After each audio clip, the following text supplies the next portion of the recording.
speed over হয় পানী নদী মানে বহুত দূৰ আছিলে এইফালে আহি গ'ল বাইদেউ নিজে আহি পেলাই এবাৰ চাই গ'ল এইটো মানে আমি যে মাটিখিনি যে আপোনালোকে হেৰি কৰিলে মাজে মাজে যে গেপ দি দিলে কিয় গেপ দিলে এইটো কাম মানে বাইদেউ মই কি কৈছোঁ বুজিছোঁ তাৰমানে এই গেটকেইটা যদি মাৰি দিয়ে এইটোতো মথাউৰি হৈ গ'ল এটা পানী কিমান সোমাই পানী 2 ফুট সোমাই ইউজুৱেলি এই বছৰ ইমান উঠা নাই মানে ইনাণ্ডেশ্যনটো প্ৰব্লেম নহয় ইনাণ্ডেশ্যন প্ৰব্লেম নহয় তেতিয়াহ'লে ঠিক আছে বহু বছৰ আগতে ইয়াত এখন গাঁও আছিলে সেই গাঁৱৰ মানুহখিনি উঠি গ'ল আৰু নদীখনো আহি প্ৰায় 1 কিলোমিটাৰ ভিতৰলৈ সোমাই আহিছিলে চবেই আতংকত আছিলে মই নিজেও আতংকত আছিলোঁ যদি এই নদীখন আকৌ ভিতৰলৈ সোমাই যায় তেতিয়াহ'লে গোটেই বাগানখন আছে ইয়াৰ গোটেই আমাৰ কুঁহিয়াৰবাৰী অঞ্চলৰ মানুহবিলাক তেওঁলোকৰ হেৰি হ'ব যথেষ্টখিনি তেওঁলোকৰ ক্ষতি হ'ব যোৱা বছৰ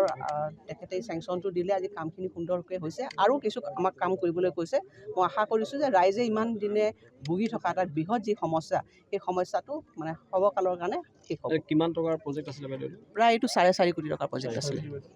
6 কোটি টকা মই মন্ত্ৰী ডাঙৰীয়াক আচলতে আনিছোঁ আৰু তেখেতক আচলতে প্ৰজেক্টবিলাক দেখুৱাবৰ কাৰণে আজি আপোনালোকে দেখিছে গোলাঘাট সমষ্টিত যথেষ্ট কৃত্ৰিম বানপানীৰ সমস্যা আছিল গোটেই আঠখেলীয়া মকৰংগী বৃহত্তৰ অঞ্চল আজি কৃত্ৰিম বানপানীৰ সমস্যা নাইকিয়া হৈছে পথাৰত তেওঁলোক খেতি কৰিবলৈ সক্ষম হৈছে তেখেতক আচলতে মই নিশ্চয় কৰি দেখুৱাবলৈ আনিছোঁ সেইখিনি আৰু ভৱিষ্যতে আৰু কিছুমান কাম কৰিব লগা আছে সেইখিনি তেখেতক ক'ম এই য'ত জেগাটোত আছোঁ ধনশিৰি নদীৰ পাৰত হাঁহচৰা গাঁৱত ইয়াতে বোলে নদীখন 1 কিলোমিটাৰমান সোমাই আহিলে আৰু গাঁৱৰ মানুহবিলাক ইয়াৰ পৰা উঠি যাব লগা হ'ল কিন্তু আমি যি এই 800 মিটাৰ জিঅ' ব্ৰেক প্ৰটেকশ্যন কৰিলোঁ বাইদেৱে কৰাইছে বাইদেৱে মোক কোৱাৰ কাৰণে মই চেংচন দিছোঁ বাইদেৱে ডেফিনেটলি কৰিছে এতিয়া আৰু গৰাখহনীয়া হোৱা নাই মানুহখিনি ইয়াত ষ্টেবল হৈ গ'ল আৰু অলপ মই চেষ্টা কৰিব খুজিম নদীখন অলপ কাটি দি নদীৰ সিপাৰে যিখিনি মাটি আছে তাত অলপ যদি কাটি দি নদীখন আৰু অলপ আগুৱাই দিব পাৰোঁ সমস্যাটো একেবাৰে শেষ হৈ যাব য'ত এতিয়া আমি আছোঁ তাৰ নদীত বালি পৰি যাব এই গাঁৱৰ মানুহখিনি আৰু ভৱিষ্যতে সুৰক্ষিত হৈ যাব কেতিয়াবা জিঅ' বেগৰ প্ৰটেকশ্যনো নষ্ট হয় বহুত বেছি পানীৰ সোঁত আহি গ'লে জিঅ' বেগো উঠি যায় কিন্তু নদীখন যদি অকণমান আগুৱাই গুচি যায়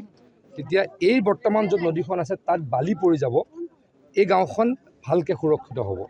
সেইটো কৰিবলৈ মই চেষ্টা কৰিম কেৱল ইয়াতেই নহয় চাওক এতিয়া আমি এনেকুৱা ভাবোঁ আগতে অসমত 30ৰ পৰা 40টা মথাউৰি বছৰত ভাঙে আমি চেষ্টা কৰোঁ মাটিৰে মথাউৰি আৰু 60 চনৰ মথাউৰি 70 চনৰ মথাউৰি প্ৰত্যেকটো মথাউৰি নাভাঙাকৈ ৰাখিবলৈ আমাৰ কাৰণে কষ্ট কিন্তু আমি চেষ্টা কৰোঁ মথাউৰি যাতে কম ভাঙে মথাউৰি কম ভাঙিলেই পানী কম হয় কম দেখা পায় এতিয়ালৈকে ভগৱানে কৰিলে বৰাক ভেলীত পানী হৈছে আৰু বৰাক ভেলীৰ কৰিমগঞ্জত য'ত পানী হৈছে তাত মথাউৰি নাই এইবাৰ অলপ মথাউৰি তাতে কৰিম কিন্তু মেক্সিমামত মথাউৰি কৰিব পৰা জেগাই নহয় তাৰপাছত অকল আমাৰ ব্ৰহ্মপুত্ৰ ভেলীত পানী এইবাৰ দেখিছোঁ হোজাই আৰু কামপুৰত হোজাই জিলাত আৰু নগাঁও জিলাৰ কামপুৰত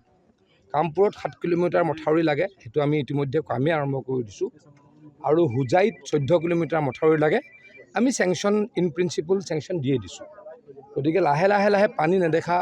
ৰাইজে হয়তো হ'ব যিমানখিনি পাৰোঁ চেষ্টা কৰিম